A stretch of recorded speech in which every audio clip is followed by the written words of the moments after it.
नमस्कार साथियों, स्वागत है आप सभी का एक्सेल की एक और नई क्लास में। आज की इस वीडियो के अंदर हम लोग जो है एक्सेल के इंसर्ट टैब की पूरी कंप्लीट जानकारी सीखने वाले हैं। अगर आपके पास 30 मिनट है, सिर्फ 30 मिनट अगर आप इस वीडियो को दे देते हो तो एक्सेल के जो इंसर्ट टैब के जो एक एक बटन है उन सभी के बारे में आपको डिटेल में जानकारी हो जाएगी। बस आपको 30 मिनट देखने हैं और वीडियो को पूरा ध्यान से देखना है। जो चीजें मैं आपको बता रहा हूँ उसे आपको अच्छे से समझना है और मैं आपको भरोसा दिलाता हूँ कि एक्सेल के इंसर्ट टाइप के एक एक बटन की जानकारी आपको अच्छे तरीके से हो जाएगी। नमस्कार दोस्तों, मेरा नाम है गुलाब और आप देख रहे हैं गुलाब गुरु कंप्यूटर स्मार्ट क्लास। अगर आपको ये वीडियो पसंद आता है तो वीडियो को लाइक, शेयर और सब्सक्राइब भी जरूर से करिएगा। चलिए वीडियो शुरू करते हैं। तो एक्सेल को चालू करने के लिए विंडोज के साथ R बटन दबाइए और ये जो रन कमांड खुलती है इसके अंदर आपको टाइप करना है एक्सेल, इसके बाद जो है ओके करना है। तो एक्सेल की फाइल इस तरीके से खुल करके आ जाएगी। आज हम लोग बात करने वाले हैं इंसर्ट टैब में जो भी बटन दिए गए हैं उनके बारे में। इंसर्ट टैब में जो सबसे पहला बटन है पिवट टेबल का,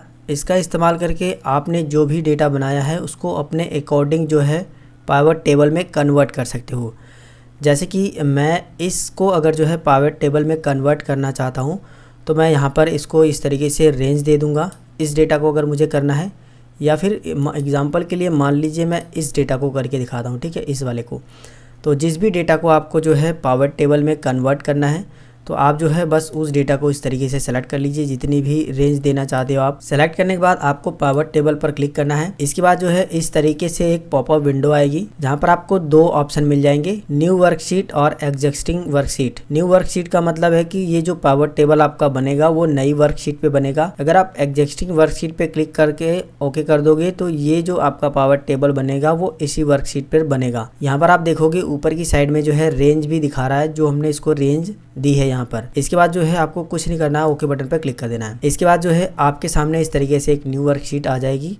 यहाँ पर आप देखोगे पिवट टेबल करके आ रहा है और यहाँ पर जो भी हमने हेडिंग बनाई थी उस शीट के अंदर वो सारी हेडिंग यहाँ पर आपको दिखाई दे रही है। आप जो है अपने अकॉर्डिंग जिस तरीके से भी अपने डेटा को यहाँ पर लाना चाहते हैं बस उसको यहाँ से उठा करके इस बॉक्स में आपको रखना है। अगर आप फिल्टर करना चाहते हो तो रिपोर्ट फिल्टर में रख दीजिए। अगर आप कॉलम लेबल लगाना चाहते हो तो कॉलम लेबल में रख दीजिए। अगर आप रो लेवल लगाना चाहते हो तो रो पर क्लिक रख दीजिए और वैल्यू में जो भी नंबर वाला डाटा है उसको वैल्यू में रखना है। जैसे ये सैलरी वाला डाटा है तो इसको मैं वैल्यू में रखूंगा। सबसे पहले तो मैं यहाँ पर जो है नेम सेलेक्ट कर लेता हूँ। नेम सेलेक्ट करने के बाद मैंने यहाँ पर इसको रो में इस तरीके से मैंने छोड़ दिया। बस वहाँ पर क्लिक करना है, क्लिक करके रखना है, लेफ्ट बटन ला करके इसमें छोड़ देना है। छोड़ने के बाद आप यहाँ पर देखोगे एक यहाँ पर जो है हमने जो भी नेम से यहाँ पर जो है इस सीट में जो बनाया था, सीट 3 में ये जो डाटा वो सब कुछ जो है हमारा इसमें आ गया है। ठीक है, तो देखिए यहाँ पर मैंने जो है पिवट टेबल में इसको कन्वर्ट कर दिया है। नीचे ग्रैंड टोटल आ रहा है और यहाँ पर ये देखिए फ़िल्टर भी दिखाई दे रहा है, इसको भी हम लोग सीखेंगे। ये हमने कर दिया है। सैलरी को मैं जो है इस वाले वैल्यू में ला करके कन्वर्ट कर देता हूँ। तो देखोगे ऑटोमेटिक सब चीज़ें यहाँ पर कैलकुलेट होकर के आ चुकी है। जबकि हमने जो है शीट 3 में जो डेटा बनाया था इसमें देखिए कैलकुलेट भी नहीं किया है। जबकि जो कि यहाँ पर जो है पिवट टेबल में जैसे ही हमने यहाँ पर अपने डेटा को इसके अंदर वैल्यू में डाला वो ऑटोमेटिक ग्रैंड टोटल यहाँ पर आ गया है। अगर आप जो है इसी तरीके से अगर आईडी नंबर से जो है लेबल में ये जो कॉलम लेबल है इसके अंदर अगर आप आईडी नंबर डाल देते हो तो आप देखोगे इस साइड में आपको आईडी नंबर भी दिखाई देंगे। जितने भी ये स्टूडेंट है ये ऊपर की साइड में आईडी नंबर के थ्रू दिखाई दे रहे हैं। और मैं इसको आपको जूम इन करके दिखाऊँ, जूम आउट, तो देखोगे कुछ डेटा हमारा इस तरीके से आ रहा है। यानी जो भी आईडी नंबर जिस भी स्टूडेंट के हैं, जैसे गुलाब वाला ये देखिए यहाँ पर दिखा रहा है, ये आईडी नंबर गुलाब का है और करण का ये है और जो है मोहन का ये है। इसी तरीके से जिसकी भी आईडी नंबर जहाँ पर दिखा रहे हैं उसके यहाँ पर दिखा करके ग्रैंड टोटल नीचे की साइड में आ गया है और इसका भी ग्रैंड टोटल आप नीचे की साइड में देख सकते हो। अगर आपको इस तरीके से ये डेटा नहीं रखना है, यानी आप इस तरीके से नहीं रखना चाहते हो, तो ये जो आई नंबर है इसको आप यहाँ से हटा भी सकते हो या फिर फ़िल्टर में इसको डाल सकते हो। जैसे मैं मान लीजिए इसको फ़िल्टर में डाल दूंगा तो कुछ हमारा डेटा इस तरीके से बन करके आएगा। ये पहले से काफ़ी ज़्यादा बेस्ट लग रहा है और यहाँ पर हमको फ़िल्टर भी करने का ऑप्शन मिल गया है। ऊपर की साइड में जब आप इस तरीके से स्क्रॉल करोगे तो आईडी नंबर ऑल करके आ रहा है, यानी ये जो हमने आईडी नंबर इसके अंदर डाले थे वो सारे के सारे आईडी नंबर यहाँ पर भी दिखाई दे रहे हैं। जैसे ही मैं इस पर क्लिक करूँगा तो देखोगे सभी के सभी आईडी नंबर यहाँ पर दिखाई दे रहे हैं। आप चाहो तो इसमें से किसी पर्टिकुलर आईडी नंबर का देख सकते हो। जैसे मैं इसका चाहता हूँ तो मैं इस पर क्लिक कर दूँगा और इसके बाद ओके कर दूँगा तो सिर्फ उसी आईडी नंबर का उस व्यक्ति का नाम दिखाई देगा और उसकी सैलरी दिखाई देगी। इसी तरीके से अगर आपको इसको हटाना है तो इसका मतलब यहाँ पर क्लिक करके इसको ऑल कर दीजिए और इसके बाद ओके कर दीजिए, सभी का आ जाएगा। अगर मैं आईडी नंबर इसके अंदर डाल दूं और नेम को इसके अंदर डाल दूं, ये जो फिल्टर करने का ऑल वाला ऑप्शन है वो बदल जाएगा। तो जैसे कि मैं इसको नेम वाले को ऊपर कर देता हूँ और आईडी वाले को नीचे कर देता हूँ, तो अभी देखिए पूरा डेटा हमारा बदल चुका है। हमने रो लेवल में जो है आईडी नंबर डाल दिया है और यहाँ पर जो है फ़िल्टर में हमने क्या डाला है, रिपोर्ट फ़िल्टर में नेम। तो अब हम जो है नेम वाइज इसको फ़िल्टर कर सकते हैं। इस पर क्लिक करिए, यहाँ पर देखिए सभी नाम से यहाँ पर दिखाई दे रहे हैं। अगर हमको नेहा का नाम का डेटा चाहिए, हमारे बॉस ने कहा सिर्फ नेहा के नेम का डेटा हमको दिखाइए, तो नेहा के नाम पे क्लिक कर देंगे, ओके कर देंगे। सिर्फ नेहा के नाम की आईडी मिलेगी और उसकी सैलरी मिलेगी। 3 लोग नेहा के नाम के हैं। मैं आपको शीट 3 पर भी जाके दिखा देता हूँ। देखिए एक नेहा ये है और एक ये है और एक ऊपर की साइड में, ठीक है। तो यहाँ से अगर दोबारा से आप इसको ऑल कर दोगे तो सभी का डेटा इस तरीके से आ जाएगा। पावर टेबल की मदद से आप जो है अपने डेटा को अपनी अकॉर्डिंग जो है यहाँ पर कस्टमाइज़ कर सकते हो। देखिए हमारा डेटा में सभी चीज़ें दिखाई दे रही हैं। देखिए सीरियल नंबर, नेम, आईडी सब चीज़ें यहाँ पर है, लेकिन इसको हमने अपने अकॉर्डिंग जो है कस्टमाइज़ किया है। पावर टेबल पर आप जितनी ज़्यादा प्रैक्टिस करोगे उतने अच्छे से आपको ये समझ में आएगा। बस आपको ये ध्यान देना है कि जो पावर टेबल है इसका इस्तेमाल करके आप जो है जो भी आपने यहाँ पर डेटा तैयार किया है उसको अपने अकॉर्डिंग यहाँ पर इंसर्ट करा सकते हो। अगर आप गलती से बाहर क्लिक कर देते हो और यहाँ से जो हमारा फील्ड वाला ऑप्शन अगर गायब हो जाता है तो दोबारा से आप इस पावर टेबल पर क्लिक करिए, वो आ जाएगा। अगर ये ऑप्शन नहीं आता है, मान लीजिए इस तरीके से गायब हो जाता है, तो भी आपको इसी पर क्लिक करना है और ऑप्शन में जाना है और यहाँ पर फील्ड लिस्ट का ऑप्शन है, इस पर क्लिक कर दोगे तो ये चीजें आ जाएगी। दोबारा से आप जो है इसको इधर उधर करके प्रैक्टिस इसमें कर सकते हैं। इसी में जो है अगला ऑप्शन है टेबल का। तो ये टेबल वाले भाग में पावर टेबल और टेबल दोनों आते हैं। दोनों का काम जो है टेबल बनाना है, लेकिन थोड़ा सा अलग अलग है। पावर टेबल हमने सीख लिया है, अब बात करते हैं टेबल। हम लोग टेबल का इस्तेमाल करके टेबल कैसे बनाएंगे। फॉर एग्जांपल के लिए ये मैंने डेटा तैयार किया है और मैं इसको टेबल में कन्वर्ट करना चाहता हूँ, तो बस मैं इसको जो है इस तरीके से सेलेक्ट कर लूँगा। सेलेक्ट करने के बाद मैं टेबल पे क्लिक कर दूँगा तो देखोगे इस तरीके से ये रेंज सेलेक्ट होकर के आएगी और यहाँ पर ये दिखा रहा है ये रेंज हमारी इतनी सिलेक्टेड है। आपको यहाँ पर बस ओके बटन पे क्लिक कर देना है तो आपका ये डेटा जो है वो टेबल में कन्वर्ट हो चुका है। यहाँ पर देख सकते हो सब कुछ ऑटोमेटिक चेंज हो चुका है और यहाँ पर आपको फ़िल्टर भी लगे लगाए मिल जाते हैं। आप चाहो तो इन फ़िल्टर का इस्तेमाल करके सिर्फ उन वैल्यू को यहाँ से फाइंड कर सकते हो जिसकी आपको ज़रूरत है। फॉर एग्ज़ाम्पल के लिए मान लीजिए अगर आपके बॉस ने कहा कि जितने भी राधा नाम की लड़कियाँ हैं सिर्फ उसका डेटा हमको चाहिए, तो हम फ़िल्टर पर जाएंगे, यहाँ से सिलेक्ट ऑल को यहाँ से अनचेक करेंगे और यहाँ पर जो है हम राधा सेलेक्ट करेंगे और ओके करेंगे। तो राधा नाम से सिर्फ एक ही लड़की है जिसका ये सारी चीज़ें यहाँ पर दिखाया जा रहा है, serial number, name, ID number और सैलरी। अगर आप इसी पे क्लिक करके अगर आप राधा और नेहा नाम दोनों को करना चाहते हो तो ओके करिए, दोनों का यहाँ पर दिखाएगा। नेहा नाम से 3 लोग हैं, इसकी वजह से तीनों का दिखा रहा है। अगर आप इसको पहले जैसा करना चाहते हो तो सिलेक्ट ऑल कर दीजिए और ओके कर दीजिए। अगर आप सैलरी बेस पे जो है इसको छांटना चाहते हो तो यहाँ पर आइए, यहाँ पर सेलेक्ट ऑल को हटा दीजिए और आपके बॉस ने कहा है जितने लोगों की 5000 सैलरी है सिर्फ उसका डेटा हमको चाहिए, तो 5000 को सेलेक्ट करिए और ओके कर लीजिए। तो सिर्फ 5000 की सैलरी जिन लोगों की होगी उन्हीं का डेटा यहाँ पर दिखाएगा। अगर आप इसको पहला जैसा करना चाहते हैं तो सिलेक्ट ऑल करके ऑल कर दीजिए। यहाँ पर आपको जैसे ही आप ये टेबल में कन्वर्ट करोगे तो एक डिज़ाइन टैब ओपन हो जाता है। इसका इस्तेमाल करके आप जो है अपनी टेबल में डिज़ाइन कर सकते हो। जैसे कि यहाँ पर टेबल का स्टाइल दिया गया है, आप इस पर क्लिक करके यहाँ पर काफ़ी सारे टेबल के अलग अलग स्टाइल दिए गए हैं। जो भी स्टाइल आपको पसंद आता है बस आपको जो है इस पर क्लिक कर देना है, आपकी टेबल उस स्टाइल में कन्वर्ट हो जाएगी। अगर आपको ये स्टाइल पसंद नहीं है तो आप दोबारा से जो है कोई दूसरा स्टाइल भी यहाँ से ले सकते हो। इसके बाद आपको यहाँ पर टेबल स्टाइल ऑप्शन मिल जाता है जिसमें से आप खुद जो है मैनुअली यहाँ पर टेबल का स्टाइल बदल सकते हो। जैसे कि आपको ये हेडर रो नहीं चाहिए तो आप यहाँ पर इसको अनचेक कर दीजिए, हेडर रो अपने आप हट जाएगा। अगर आपको चाहिए तो इसको टिक कर दीजिए। इसी तरीके से आपको टोटल रो चाहिए जो नीचे की साइड में आता है तो आप इसको टिक कर दीजिए, टोटल रो नीचे की साइड में ऑटोमेटिक आ जाएगा। इसको नहीं चाहिए तो हटा दीजिए। और यहाँ पर जो है बैंडेड रो, ये जो इस तरीके से आ रहा है एक छोड़ करके, इसको अगर आप हटाना चाहते हो तो इस तरीके से कर दीजिए, वो हट जाएगा। लाना है तो इस तरीके से ला दीजिए। इसी तरीके से अगर आपको जो है बैंडेड कॉलम चाहिए, यानी कॉलम भी जो है इस तरीके से आ जाए तो इस पर क्लिक करिए। देखिए ये बैंडेड कॉलम आ गया है, एक कॉलम पूरा रंगीन है, दूसरा इस तरीके से फिर रंगीन है, ठीक है।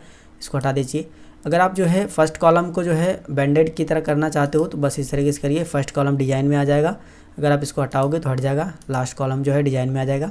तो इस तरीके से आप इन दोनों ऑप्शन का इस्तेमाल कर सकते। इसी में अगला ऑप्शन है एक्सटर्नल टेबल टू डेटा। ये हमारे उतने काम में नहीं आता है, ये यूजलेस है, फिर भी आपको इसके बारे में पता होना चाहिए। यहाँ से आप जो है अपने ये जो डेटा टेबल में कन्वर्ट किया है इसको एक्सपोर्ट करा सकते हो, और यहाँ से अगर आप इसमें कुछ भी सही करते हो यानी कुछ भी इसमें एडिट करते हो तो उसको रिफ्रेश कर सकते हो। इसी में ये जो पहला ऑप्शन है इसको समराइज कर सकते हो पाइवट टेबल के साथ, और यहाँ पर रिमूव डुप्लीकेट, अगर आपके इसमें से कोई भी डेटा डुप्लीकेट है अगर आप उसको रिमूव करना चाहते हो तो ओके करिए। यहाँ से देखिए किसके थ्रू आप जो है रिमूव करना चाहते हो, सैलरी के बेसिस पे, आईडी नंबर के, नेम के, तो हम जो है नेम के बेसिस पे इसको जो है करना चाहते हैं तो सबको अनचेक करके नेम को कर देंगे। देखिए यहाँ पर नेहा नाम के काइस जो भी डुप्लीकेट लोग होंगे वो यहाँ से रिमूव हो जाएंगे। मैंने इसको ऑल यहाँ पर कर दिया, नेम ओके कर दिया। तो देखिए यहाँ पर जो है जितने भी डुप्लीकेट नेम थे उनका यहाँ पर जो है वो चीज़ें हट चुकी है। इसको जो है कंट्रोल जेड से वापस लाते हैं, और ये कन्वर्ट टू रेंज का ऑप्शन है, यानी आप जो है ये जो आपने टेबल बनाई है इसको पहले जैसा करना चाहते हो तो आप इस पर कन्वर्ट टू रेंज पे क्लिक कर दोगे, पहले जैसा हो जाएगा। जैसे कि मैं इसको जो है सबसे पहले तो सिंपल ले लेता हूँ, सिंपल मैंने ले लिया। और ये देखिए हमने जो फ़िल्टर लगाया है ये फ़िल्टर अभी भी नहीं हटा है, तो इसको हटाने के लिए हम यहाँ से जो है इस टेबल को सेलेक्ट करेंगे, यहाँ पर कन्वर्ट टू रेंज पे क्लिक करेंगे, यस कर देंगे, ये जो है पहले जैसा हो जाएगा। तो इस तरीके से आप जो है टेबल का इस्तेमाल कर सकते हो। ये ज़रूरी नहीं है कि आपने कोई डेटा तैयार किया है तभी जो है आप टेबल इंसर्ट करा सकते हो। आप बिना डेटा तैयार किए ही टेबल को पहले ही इंसर्ट करा सकते हो, बाद में भी डेटा तैयार कर सकते हो। जैसे कि फॉर एग्जांपल के लिए मुझे इतने एरिया में जो है टेबल इंसर्ट करानी है तो मैंने इतना सिलेक्शन बना लिया है, रेंज दे दी है। इसके बाद यहाँ पर जाऊँगा मैं, ये देखिए रेंज मैंने जितनी दी थी वो यहाँ पर आ गई है, ओके कर दूँगा। तो देखोगे ऑटोमेटिक ये टेबल बन करके आ चुकी है। डिज़ाइन वगैरह ये सारी चीज़ें जो है आप यहाँ से सही कर लीजिए। बाद में आप इसमें जो भी एडिट करना चाहो वो बड़े आसानी से यहाँ पर जो भी लिखोगे आप ये यहाँ पर एडिट कर सकते हो। तो इस तरीके से जो है आप टेबल का इस्तेमाल कर सकते हो। सबसे पहले इसको करते हैं डिलीट। इसी में जो है अगला ऑप्शन है पिक्चर का, तो इस बटन का इस्तेमाल करके आप जो है MS एक्सेल में कोई भी फ़ोटो, कोई भी पिक्चर को इंसर्ट करा सकते हो। बस इस पर आपको क्लिक करना है, वो लोकेशन देनी है यहाँ पर जहाँ पर आपने पिक्चर को रखा है। इसके बाद जो है उस पिक्चर को सेलेक्ट करना है जिसको आप यहाँ पर इंसर्ट कराना चाहते हो। उस पिक्चर को सेलेक्ट करने के बाद और आपको जो है इंसर्ट बटन पर क्लिक कर देना है, तो वो पिक्चर कुछ इस तरीके से आ जाएगी। आप इसको इस तरीके से माउस का लेफ्ट बटन करके रिमूव कर सकते हो, मतलब यहाँ इधर कर सकते हो, और ये जो नोड बने हैं इस पर क्लिक करके आप इसको छोटा कर सकते हो कुछ इस तरीके से। तो फटाफट से हम लोग जो है सबसे पहले इसको छोटा कर लेते हैं, पिक्चर काफ़ी बड़ी है। तो देखिए पिक्चर को हमने छोटा कर लिया है। आप ये नोड जो बने हैं इनका इस्तेमाल करके छोटा बड़ा कर सकते हैं। जब आप पिक्चर सेलेक्ट करोगे तो यहाँ पर एक फॉर्मेट टैब ओपन हो जाता है। ये फॉर्मेट टैब MS वर्ड की तरह ही होता है। अगर आपने MS वर्ड का फॉर्मेट टैब पढ़ा है तो इसको आप अच्छे से सीख जाओगे, लेकिन फिर भी मैं यहाँ पर थोड़ी बहुत जानकारी आपको अच्छे से बता दूँ ताकि आपको ये सारी चीज़ें की प्रैक्टिस हो जाए। तो यहाँ से आप जो है इमेज की ब्राइटनेस बढ़ा सकते हो, यहाँ से कंट्रास्ट कर सकते हो। इस पर क्लिक करके आप जो है पिक्चर का जो है कलर चेंज कर सकते हो। इसके बाद यहाँ पर क्लिक करके आप जो है पिक्चर के साइज़ को कंप्रेस कर सकते हो, कम या ज़्यादा। इसके बाद चेंज पिक्चर पे क्लिक करके इस पिक्चर को चेंज कर सकते हो। रीसेट पिक्चर पे अगर आपने पिक्चर में कोई एडिटिंग वगैरह कर दी है तो आप रीसेट पिक्चर कर सकते हो। यहाँ पर पिक्चर के स्टाइल मिल जाते हैं, यहाँ पर काफ़ी सारे स्टाइल हैं। जिस भी स्टाइल में आप पिक्चर को रखना चाहते हो बस उस पर ले जा करके क्लिक कर दीजिए, उस स्टाइल में आपकी पिक्चर आ जाएगी। इसी के बगल में आपको मिलता है पिक्चर का शेप। अगर आप पिक्चर का शेप बदलना चाहते हो तो बस आप पिक्चर के शेप पे जाइए। जो भी आप जो है यहाँ पर पिक्चर शेप पे क्लिक करोगे, जो भी आपको शेप पसंद आता है बस उस पर क्लिक कर दोगे तो आपकी पिक्चर का जो शेप है कुछ उस तरीके से हो जाएगा जो यहाँ से सेलेक्ट करोगे। पिक्चर बॉर्डर में आपको जो है पिक्चर के बॉर्डर मिल जाते हैं जहाँ से आप कलर को चेंज कर सकते हो। काफ़ी सारे यहाँ पर कलर मिलेंगे।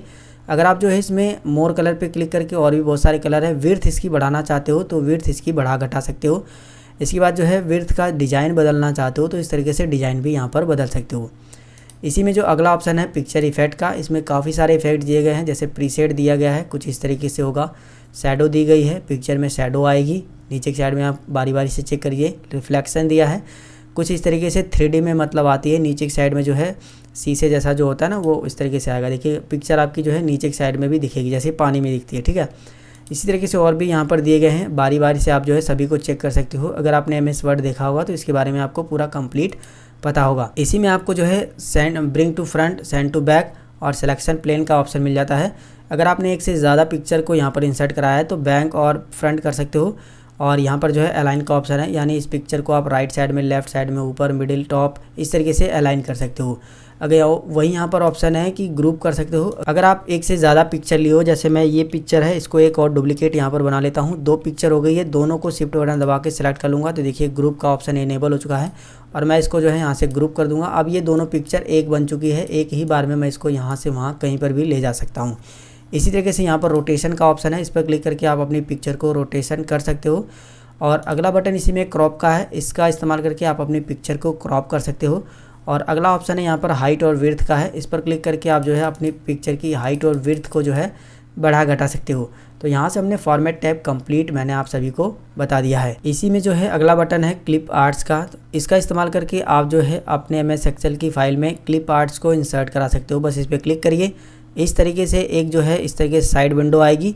यहाँ पर जो भी आप क्लिप आर्ट सर्च करना चाहते हो ऊपर की साइड में लिख दीजिए, गो पर क्लिक करिए, ये सर्च होकर के इस तरीके से लोड होकर के आएगा। बस उस जो भी क्लिप आर्ट आपको चाहिए उस पर क्लिक करिए, वो क्लिप आर्ट कुछ ही देर में आप देखोगे आपके जो है एक्सेल की फ़ाइल में इस तरीके से आ जाएगा।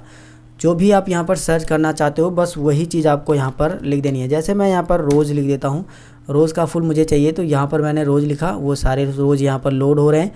जो भी रोज़ मुझे पसंद है बस मैं उस पर क्लिक करूँगा, रोज़ हमारे सामने इस तरीके से आ जाएगा। इसको जो है आप छोटा बड़ा कर सकते हो। यहाँ पर आप देखोगे कि जब आप क्लिप आर्ट इंसर्ट कराओगे तो यहाँ पर फिर से जो है फॉर्मेट टैब ओपन हो गया है। तो पहले इसको बंद करते हैं। अगर आप गलती से बाहर क्लिक कर दोगे तो फॉर्मेट टैब गायब हो जाएगा, इतना आपको ध्यान देना है। जब आप इस पर क्लिक करोगे तो फॉर्मेट टैब ओपन हो जाएगा। सेम जो पिक्चर वाला फॉर्मेट टैब है वही यहाँ पर भी है, तो ये चीज़ें मैंने आपको बता दी है। अब इसी में अगला बटन है शेप्स का, तो यहाँ से क्लिक करके आप जो है अपने एक्सेल की फाइल में ढेर सारे शेप्स को इंसर्ट करा सकते हो। जैसे कि कोई भी शेप्स को अगर आपको इंसर्ट कराना है, जैसे मैं ये एरो ले लेता हूँ, ये वाला, इस एरो को अगर आपको जो है एक्सेल में इंसर्ट कराना है तो बस उस एरो पे क्लिक करिए। अभी देखिए आपका कर्सर जो है कुछ प्लस जैसा हो गया है। जिधर से भी आपको एरो बनाना है बस वहाँ पर जाइए, माउस का लेफ्ट बटन दबा करके इस तरीके से ड्रैग कर दीजिए। जब आप ड्रैग करोगे तो अभी जो है ऊपर नीचे करोगे तो कुछ इस तरीके से होगा, बस छोड़ दीजिए। छोड़ने के बाद आप देखोगे कि ये जो है आपका एरो बन जाएगा। जब आप कोई भी शेप लोगे तो एक अलग से फॉर्मेट टैब ओपन होता है, जहाँ से आप जो है यहाँ पर क्लिक करके कोई दूसरी शेप बना सकते हो। यहाँ पर इस शेप को एडिट कर सकते हो, टेक्स्ट बॉक्स यहाँ से ला सकते हो और यहाँ से जो है इस शेप को जो है शेप का स्टाइल चेंज कर सकते हो, जैसे कुछ इस तरीके से। ठीक है, शेप का स्टाइल चेंज करने के बाद जो भी आपको पसंद आता है उस पर क्लिक कर दीजिए। यहाँ से शेप का अलग से कलर भरना चाहते हो तो वो भर सकते हो। यहाँ से जो है शेप की आउटलाइन जो भी रखना चाहते हो कलर में वो रख सकते हो। आउटलाइन मोटी पतली करना चाहते हो ये कर सकते हो। इसी तरीके से नीचे की साइड में आया है शेप का इफेक्ट, जो हमें पिक्चर इफेक्ट में मिलता है वो सारे इफेक्ट आपको यहाँ पर मिल जाते हैं। जो भी इफेक्ट पसंद आता है आपको उस पर क्लिक करना है। बारी बारी से आप सभी पे आकर के देख सकते हो, सेम MS वर्ड की तरह ये सारे के सारे इफेक्ट आपको यहाँ पर भी मिलेंगे। तो यहाँ पर हम कोई भी एक इफेक्ट ले लेते हैं, ये हमने ले लिया है। इसी में आपको मिलता है वर्ड आर्ट स्टाइल, तो ये वर्ड आर्ट स्टाइल वर्ड पे काम करता है, यानी जो हम टेक्स्ट लिखेंगे उस पर काम करता है, जो कि इंसर्ट में हमको यहाँ पर वर्ड आर्ट में मिल जाएगा, तो उसमें हम लोग सीख लेंगे। इसके बाद जो है इसमें आता है ब्रिंग टू फ्रंट, बैक, और ये सारी चीज़ें पिक्चर वाली काम करती हैं। अलाइन करना, ग्रुप करना, रोटेट, ये साइज़ वगैरह जो कि मैंने आपको बताई दी है। अब बात करते हैं इसी में अगला बटन है स्मार्ट आर्ट का। तो स्मार्ट आर्ट पे क्लिक करके आप जो है ढेर सारे यहाँ पर स्मार्ट आर्ट दिए गए हैं। जैसे ऑल पे क्लिक करोगे तो सभी यहाँ पर मिले जुले मिल जाएंगे। अगर आप किसी लिस्ट में चाहते हो, जैसे लिस्ट दिखाई दे तो लिस्ट में इस तरीके से आएगा। प्रोसेस दिखाना चाहते हो, कोई चीज़ का काम का प्रोसेस हो रहा है तो आप इस तरीके से दिखा सकते हो। साइकिलिंग दिखाना चाहते हो, सर्कल के जैसा, तो सर्कल के जैसा भी दिखा सकते हो। किसी भी स्मार्ट आर्ट को इस्तेमाल करने के लिए आपको उस स्मार्ट आर्ट पर बस क्लिक करना होगा। फॉर एग्जांपल के लिए मुझे ये वाला चाहिए तो मैं इस पर क्लिक कर दूंगा, ये कुछ इस तरीके से आ जाएगा। मैं इसको ओके कर दूंगा तो स्मार्ट आर्ट हमारे यहाँ बन करके आ चुका है। अभी आप जो है इसको इधर उधर ड्रैग भी कर सकते हो, इसको यहाँ पर ले जा करके इसको छोटा भी कर सकते हो कुछ इस तरीके से। अगर आपको इसके अंदर कुछ लिखना है तो बस इस पर क्लिक करिए, जो भी चीज़ें आप इसमें लिखना चाहते हो। जैसे कि करेंटली जो है हमारे सब्सक्राइबर यानी हमारी यूट्यूब की फैमिली जो है 26,000 प्लस हो चुकी है, तो मैंने यहाँ पर 26,000 लिख दिया। पिछले महीने जो है अभी हमने जो है 20,000 कंप्लीट किए थे। मैं एक डाटा तैयार कर रहा हूँ मान लीजिए, और जब मैंने शुरुआत की थी तो उस समय मैंने 1000 यहाँ पर या फिर 10,000 लिख देते हैं। तो इस तरीके से मैंने एक डेटा तैयार कर दिया है। ये आपके अकॉर्डिंग भी डिपेंड करता है कि आप इस स्मार्ट आर्ट को कैसे इस्तेमाल करना चाहते हो। जब आप कोई स्मार्ट आर्ट यहाँ पर इंसर्ट करा लोगे तो यहाँ पर देखिए डिज़ाइन वाला एक टैब खुल जाता है। अगर आप भी अभी भी जो है इस स्मार्ट आर्ट में कुछ चेंजेस वगैरह करना चाहो, स्टाइल वगैरह बदलना चाहो, तो यहाँ पर जो है आप बदल सकते हो। ठीक है, वहीं पर स्मार्ट आर्ट के और भी स्टाइल यहाँ पर दिए गए हैं। जो भी स्टाइल में आपको इस तरीके से मिलता है वो सारी स्टाइल यहाँ पर क्लिक करके सिलेक्ट कर सकते हो। जब आप स्मार्ट आर्ट इंसर्ट कराओगे तो डिजाइन टैब के साथ एक फॉर्मेट टैब भी दिखाई देता है। इस पर आप क्लिक करके यहाँ से जो है शेप का स्टाइल कोई अलग अलग ले सकते हो। जैसे कि मैं इस शेप में ये कलर रहने देता हूँ और इसके ऊपर जा करके या फिर इसमें जा करके इस पर हम क्लिक करेंगे। यहाँ से कोई एक दूसरा स्टाइल ले लेंगे जो अच्छा लगे, कुछ अलग सा रहे, ये वाला ले लेते हैं। तो ये अलग हो गया है। अब जो है हम इस पर क्लिक करेंगे। इसमें भी अगर दूसरा स्टाइल आपको चाहिए तो रख लीजिए, वरना आप ऐसे ही रहने दीजिए। तो देखिए अभी हमारा जो है स्मार्ट आर्ट काफ़ी ज़्यादा स्टाइलिश लग रहा है। और भी बहुत सारी चीज़ें इसके अंदर दी गई हैं। शेप को अगर आप चाहो तो खुद से ही फील कर सकते हो कुछ दूसरे कलर से। और ये जो रेंज वगैरह है ये सब पिछले से मिलते जुलते हैं, आप इनको बारी बारी से चेक कर लीजिए। तो मैं आपको बता दूं, इंसर्ट टैब में स्मार्ट आर्ट का इस्तेमाल करके यहाँ पर आपको अपने अकॉर्डिंग जो भी आपके दिमाग में चीज़ें चल रही है, जिसके अकॉर्डिंग आप डाटा तैयार करना चाहते हो, वो यहाँ से जो है आपको स्मार्ट आर्ट इंसर्ट कराना है। और यह आपको ध्यान देना है कि सारी चीज़ें एडिटेबल हैं। एडिटेबल का मतलब ये है कि कुछ भी आप इसमें चेंज कर सकते हो। शेप का आकार, शेप का कलर, उसमें कुछ लिखना हो, सब कुछ कर सकते हो। बस आपकी प्रैक्टिस के ऊपर डिपेंड करता है। तो जितनी ज़्यादा आप प्रैक्टिस करोगे स्मार्ट आर्ट के ऊपर, उतना अच्छे तरीके से आप काम करोगे। अब बात करते हैं यहाँ पर चार्ट्स के बारे में। तो चार्ट्स में कई सारे जो है यहाँ पर स्टाइल दिए गए हैं। जैसे कॉलम चार्ट्स है, लाइन चार्ट्स है, पाई चार्ट्स है, बार चार्ट्स है, एरिया है, ये स्कैटर है और अदर चार्ट्स है। ठीक है, तो चार्ट को इस्तेमाल करने के लिए हम लोग जो है यहाँ से एक नई शीट को इंसर्ट कराते हैं और इसमें मैं कुछ डेटा तैयार करता हूँ, तभी जो है ये चार्ट बनेगा। बिना डेटा के भी आप चार्ट को तैयार कर सकते हो। कैसे कर सकते हो, सबसे पहले उसी के बारे में बात कर लेते हैं। ठीक है, जैसे कि मुझे ये मान लीजिए कि कॉलम चार्ट चाहिए। कॉलम चार्ट पे क्लिक करेंगे, जो भी स्टाइल यहाँ पर आपको पसंद है बस उस पर क्लिक करिए। तो देखिए ये चार्ट यहाँ पर बन करके आ चुका है।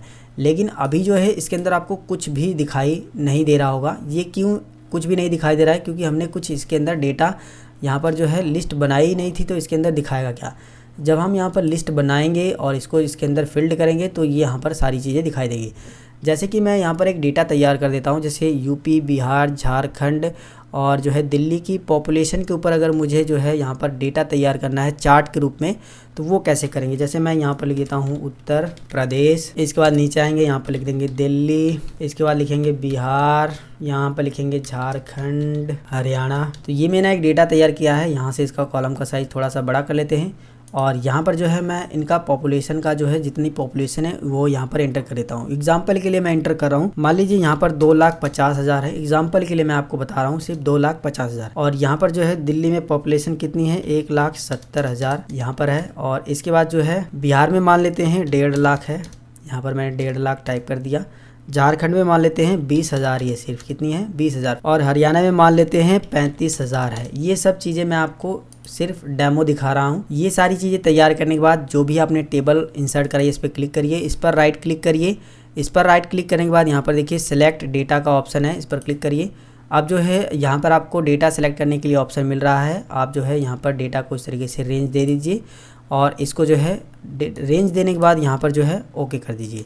ओके करने के बाद देखोगे ये हमारा चार्ट बन करके तैयार हो चुका है। देखिए यहाँ पर ये ज़रूरी नहीं है कि आप पहले यहाँ पर चार्ट बना लीजिए तब डेटा तैयार करिए, और ये भी ज़रूरी नहीं है कि आप पहले डेटा तैयार कर लीजिए फिर चार्ट बनाइए। आपके ऊपर डिपेंड है, आप जो भी काम पहले करना चाहो वो कर सकते हो। डेटा बनाने के बाद भी चार्ट इंसर्ट करा सकते हो और चार्ट बनाने के बाद भी डेटा यहाँ पर जो है लिख करके उसको इंसर्ट करा सकते हो। यहाँ पर आप जब चार्ट बना लोगे यहाँ पर, तो यहाँ पर आपको फॉर्मेट और लेआउट का और डिज़ाइन का मिल जाएगा। तो यहाँ पर जो भी बटन्स दिए गए हैं वो इसके रिलेटेड है। अगर आप जो है इसका कलर वगैरह चेंज करना चाहो तो यहाँ पर जाकर के चेंज यहाँ पर कलर कर सकते हो। तो बस आपको इतना समझना है कि डिज़ाइन वाले टैब से आप जो है अपने चार्ट का डिज़ाइन बदल सकते हो, लेआउट वाले टैब से आप जो है अपने चार्ट का लेआउट बदल सकते हो, और फॉर्मेट से इसको फॉर्मेट कर सकते हो। जैसे इसको शेप का कलर अलग से भरना चाहते हो तो कोई दूसरा कलर खुद से ही डाल सकते हो। यहाँ पर आउटलाइन वगैरह है, ये जो टेक्स्ट बॉक्स वगैरह टेक्स्ट वगैरह कलर चेंज करना हो, ठीक है, तो फॉर्मेट से इसकी फॉर्मेटिंग कर सकते हो, लेआउट से इसका लेआउट चेंज कर सकते हो, डिजाइनिंग से इसको डिजाइन कर सकते हो। तो हमारा डेटा पहले जैसा था, यानी जो चार्ट था उसको जो है सिंपल चैट में इसको कन्वर्ट कर लेते हैं, बिल्कुल ऐसा। अब जो है आपको समझने में काफ़ी ज़्यादा आसानी होगी। इसी में जो है चार्ट वाले में आपको लाइन भी दिया है। अगर आप इस पर क्लिक करके लाइन के थ्रू चार्ट बनाना चाहते हो तो लाइन के थ्रू भी आप यहाँ पर प्रदर्शित कर सकते हो। अगर आप ये पाई के थ्रू दिखाना चाहते हो तो बस उस पाई पे क्लिक करिए, ये पाई के थ्रू यहाँ पर देखिए डिस्प्ले हो रहा है। अगर आप जो है इसका स्टाइल चेंज करना चाहते हो तो डिज़ाइन पे जाइए, यहाँ पर और भी काफ़ी सारे चार्ट के स्टाइल मिल जाएंगे। जो भी स्टाइल आपको पसंद है बस उस पर क्लिक करिए, उसके थ्रू ये एडिट हो जाएगा अपने आप। ये सारी चीज़ें बिल्कुल पहले जैसी हैं। यहाँ पर जो है आपको एक एरिया का मिलता है, एरिया वाइज भी आप इस तरीके से दिखा सकते हो। कटर वाइज भी अगर आपको दिखाना है तो दिखा सकते हो। अदर पे जा करके अदर चार्ट्स भी यहाँ पर दिए गए हैं अलग अलग तरीके के, उनके थ्रू भी दिखा सकते हो। बस आपको इतना ध्यान है कि चार्ट वाले भाग में जितने भी बटन दिए गए हैं उसको आप अलग अलग चार्ट स्टाइल में जो है अपने डेटा को जो है दिखाने का काम कर सकते हो, यानी अलग अलग चार्ट के थ्रू डिज़ाइन कर सकते हो। अब बात करते हैं हाइपरलिंक के बारे में। तो हाइपरलिंक का इस्तेमाल करके आप जो है कोई भी लिंक, कोई भी फाइल, कोई भी फ़ोटो को अपने एक्सेल की फ़ाइल के साथ अटैच कर सकते हो। जो भी बंदा उस पर क्लिक करेगा वो डायरेक्ट उस फाइल, उस फोल्डर, उस फोटो या फिर उस लिंक पे डायरेक्ट पहुंच जाएगा। लिंक कैसे करना है, जैसे मैं यहाँ पर लिख देता हूँ गुलाब गुरु। मैंने यहाँ पर लिखा गुलाब गुरु, क्या बाहर मैं क्लिक करता हूँ, इस पर दोबारा से क्लिक करके थोड़ा सा इसको जो है कॉलम का साइज़ बढ़ा लेते हैं। मैं गुलाब गुरु जो लिखा हुआ है इसके अंदर जो है लिंक्स लगाना चाहता हूँ, हाइपर लिंक से जो हम लोग लगाएंगे। इस पर आप क्लिक करिए, हाइपर लिंक पे क्लिक करिए। यहाँ से वो फाइल को चूज करना है जिसको आप इसके साथ लिंक करना चाहते हो। अगर आप इसके अंदर जाना चाहते हो तो यहाँ पर जाइए, आपके कंप्यूटर में जो भी ड्राइव होंगे सब में दिखाई देगा। आप कोई भी फ़ोटो, जो भी फाइल को लिंक करना चाहते हो जिस भी ड्राइव में रखे हो उसको सेलेक्ट कर लीजिए। एग्जाम्पल के लिए मैं आपको यहीं से एक लिंक करके दिखा देता हूँ। जैसे मैंने यहाँ पर रिज्यूमे एक बनाया है और मैं इसको इसके साथ लिंक करना चाहता हूँ। मैंने उसको सेलेक्ट किया, ओके किया, तो देखोगे ये ब्लू भी हो चुका है और थोड़ा सा साइज़ भी इसका बड़ा हो गया है। तो कोई बात नहीं, जब ये ब्लू हो गया है तो इतना समझ लीजिए कि इसमें जो है लिंक लग चुका है। जब आप इसमें माउस लेकर के जाओगे तो ये देखिए यहाँ पर बता रहा है कि इसके अंदर एक लिंक हो चुका है रिज्यूमे वाला, ठीक है। अब जब इस पर क्लिक करोगे तो ये थोड़ा सा लोडिंग लेगा और अभी आप देखोगे कि MS वर्ड में जो हमने रिज्यूमे तैयार किया था वो फाइल जो है इसके साथ जो है अटैच हो चुकी है। अगर आप जो है इसमें कोई लिंक को इंसर्ट कराना चाहते हो, जैसे कि मैं इसको सेलेक्ट करता हूँ, हाइपर लिंक पे क्लिक करता हूँ और यहाँ पर मैं टाइप करता हूँ अपनी वेबसाइट का नाम www.gulabguru.com। इसको मैंने टाइप कर दिया है और टाइप करने के बाद मैं जो है इसको ओके करता हूँ। तो देखोगे अब इस पर ले जाने के बाद जो है मेरी वेबसाइट का नाम यहाँ पर दिखाई दे रहा है और मैं जैसे ही इस पर जो है क्लिक करूँगा तो क्लिक करने के बाद जो है ये थोड़ा सा प्रोसेसिंग होगा और यहाँ पर देखोगे मेरी वेबसाइट यहाँ पर खुल करके आ चुकी है। यानी कि हमने जो है एक्सेल की फ़ाइल में ही अपनी वेबसाइट का लिंक डाल दिया था, जिसकी वजह से हमारा इस पे क्लिक करने के बाद जो है हमारी वेबसाइट खुल गई है। अगर मैं इस एक्सेल की फ़ाइल को किसी को भी भेजूँगा और वो इस पर क्लिक करेगा तो मेरी वेबसाइट ही खुलेगी। तो इस तरीके से आप हाइपरलिंक का इस्तेमाल कर सकते हैं। तो यहाँ से हम लोग जो है इसको डिलीट कर देते हैं। हाइपरलिंक हमने समझ लिया है। अब बात करते हैं टेक्स्ट बॉक्स की। तो टेक्स्ट बॉक्स का इस्तेमाल करके आप जो है एक्सेल की फाइल में कोई भी टेक्स्ट बॉक्स इंसर्ट करा सकते हो अगर आपको ज़रूरत पड़ती है तो। बस इस पर क्लिक करिए, आप देखोगे आपका माउस कर्सर जो है कुछ इस तरीके से हो जाएगा। जहाँ पर भी टेक्स्ट बॉक्स इंसर्ट कराना है इस तरीके से ड्रैग कर दीजिए, टेक्स्ट बॉक्स आ जाएगा। जो कुछ भी आपको इसके अंदर लिखना है वो चीज़ इसके अंदर टाइप कर दीजिए। और अच्छी बात तो ये है कि इस टेक्स्ट बॉक्स को अभी भी आप कहीं पर भी ड्रैग करके रख सकते हो। अगर आपको टेक्स्ट बॉक्स की ज़रूरत पड़ती है तो आप इंसर्ट टैब में जा करके टेक्स्ट बॉक्स को इंसर्ट करा सकते हो। फिलहाल इसको जो है यहाँ से हटा देते हैं। अब बात करते हैं हेडर एंड फुटर के बारे में। तो जैसे कि मैंने आपको MS वर्ड में हेडर एंड फुटर लगाना बताया था, वही काम जो है एक्सेल में भी आप कर सकते हो। बस हेडर फुटर पे क्लिक करिए, आपका जो है पेज कुछ इस तरीके से डिवाइड होकर के आ जाएगा। हेडर जो है ऊपर की साइड में लगता है और फुटर जो है नीचे की साइड में लगता है यहाँ पर, ठीक है। तो फिलहाल हम लोग जो है हेडर पे क्लिक करेंगे। जो भी आप हेडर लिखना चाहते हो यहाँ पर आपको जो है वो हेडर टाइप कर देना है। ये जो हेडर आप टाइप करोगे ये सभी पेज में आ जाएगा। देखिए यहाँ पर हमने हेडर टाइप किया है। अभी देखिए यहाँ पर नहीं दिखाई दे रहा है क्योंकि हमने जो है जब आप इस पर क्लिक करोगे तो ऑटोमेटिक इस पर आ जाएगा। अभी ये जो हाईलाइट नहीं था जिसकी वजह से वो नहीं दिखाई देता था, अभी भी देखिए यहाँ पर नहीं दिखाई दे रहा है। जब मैं इस पर क्लिक करूँगा ऑटोमेटिक यहाँ पर आ जा रहा है। इसी तरीके से अगर आप जो है फुटर लगाना चाहते हो तो फुटर भी नीचे की साइड में दिया है। बस आप इस पर क्लिक करिए, फुटर में जो भी आप लिखना चाहते हो वो लिख सकते हो। फुटर पे जब आप क्लिक करोगे तो देखिए डिज़ाइन टैब खुल जाता है। यहाँ से जो है पेज नंबर डाल सकते हो, नंबर ऑफ़ पेज, जितने current date, current time, file path, कोई फाइल का नाम, शीट का नाम, पिक्चर, कुछ भी इंसर्ट करा सकते हो उसके अंदर, ठीक है। जैसे कि मैं जो है करंट टाइम या फिर करंट डेट यहाँ पर डाल देते हैं, ठीक है। करंट डेट मैंने डाली। करंट डेट डालने के बाद अब मैं जब बाहर क्लिक करूँगा तो देखिए आज की डेट यहाँ पर दिखाई दे रहा है, 24 तारीख है 11वां महीना 2022। नीचे की साइड में अगर मैं आता हूँ इसी में, इस फाइल में नीचे की साइड में देखिए यहाँ पर नहीं दिखाई दे रहा है। जब मैं इस पेज को एक्टिव करूँगा तो ऑटोमेटिक यहाँ पर ये आ जाएगा। तो इस तरीके से जो है आप इंसर्ट टैब में जो है हेडर एंड फुटर का इस्तेमाल कर सकते हैं। तो इसको जो है फिर से जो है सही करने के लिए Ctrl Z जो है हम कर देते हैं, फिर से हमारी चीज़ें जो है सही हो जाएगी। इसी में जो है अगला बटन दिया है वर्ड आर्ट का। इस बटन का इस्तेमाल करके आप जो है एक्सेल में कोई भी वर्ड आर्ट को लिख सकते हो। जैसे कि मुझे ये स्टाइल पसंद आ गया है, मैं इस पर क्लिक करूँगा, इस तरीके से आ जाएगा। जो कुछ भी आपको वर्ड आर्ट स्टाइल में लिखना है वो आप इस तरीके से लिखिए। लिखने के बाद जो है वर्ड आर्ट जब आप लिखोगे तो ऊपर की साइड में फॉर्मेट टैब ओपन हो जाता है, जो कि मैंने वर्ड आर्ट स्टाइल पीछे नहीं बताया था, इसमें मैं आपको बता देता हूँ। ये सारी चीज़ें तो मैंने आपको बताई दी है। वर्ड आर्ट स्टाइल में आप देखिए इसका कलर चेंज कर सकते हो वर्ड आर्ट का। बस आपको जो है इस पर इस तरीके से सेलेक्ट करना है। यहाँ से ये टेक्स्ट फील्ड पे जो भी आप कलर फिल करना चाहते हो यहाँ से वो कलर फिल कर लीजिए। जैसे कि मैं इसको रहने देता हूँ। यहाँ से आउटलाइन का कलर अगर आप दूसरा देना चाहते हो दे सकते हो। यहाँ से जो है इफ़ेक्ट देना चाहते हो, जो भी इफ़ेक्ट आपको देना है वो इफ़ेक्ट दे सकते हो। यहाँ से जो है वर्ड आर्ट का स्टाइल अगर आप अभी भी बदलना चाहो तो बदल सकते हो। ये सारी चीज़ें हैं। वहीं शेप फिल का ऑप्शन है, यानी ये जो हमने लिखा है वो शेप में लिखा हुआ है। अगर आप इसमें कलर भर दोगे तो कुछ इस तरीके से आएगा। ठीक है, मैं आपको बता दूं कि इसके बारे में मैंने जो है MS वर्ड में ही आपको बता दिया है, लेकिन आप यहाँ पर भी आइए, प्रैक्टिस करिए सभी चीज़ों की, बारी बारी से इस पर ले जा करके इस तरीके से चेक करिए क्या हो रहा है, आप खुद ब खुद समझ जाओगे।